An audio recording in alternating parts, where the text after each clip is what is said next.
Hi, I'm Vanessa Martin and I teach self-care for well-being, so techniques and strategies to help you feel less stressed and more fulfilled in your life.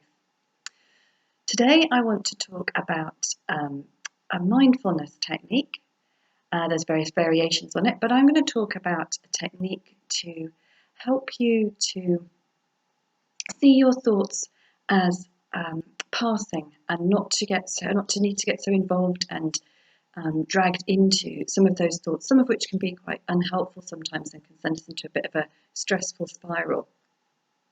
And one of the mindfulness techniques that can be used is to imagine your thoughts as clouds. Now, I understand that feels a little bit wacky, but when you think about clouds in the sky, they just drift along, they just pass by, there's nothing doing, they're just on their own merry little way, and even the biggest storm clouds pass.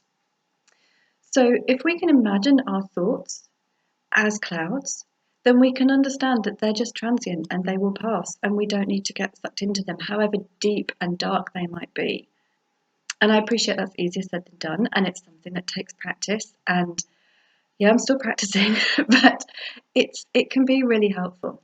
And if you can look out your window, and if you've got some of those clouds that are floating on by in the sky, you can almost pinpoint some of them and say, right, well, that's my anxious thought, and that's my worried thought, and that's my fearful thought.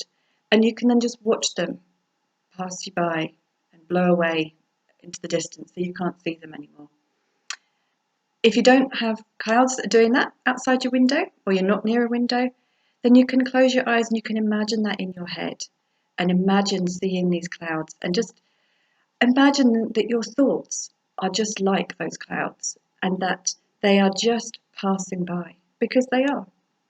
And something will happen and change, and your thoughts will change with that new event, that new circumstance in your life. So if we can see thoughts as transient as the clouds, then that helps take the pressure off. We don't need to get sucked into the minutiae, and we don't need to get ourselves going round and round in circles. And I get that could be really tough. I completely get that, and I struggle with it too. But it's a technique that I find helpful sometimes, and I hope you do too. Thanks for watching.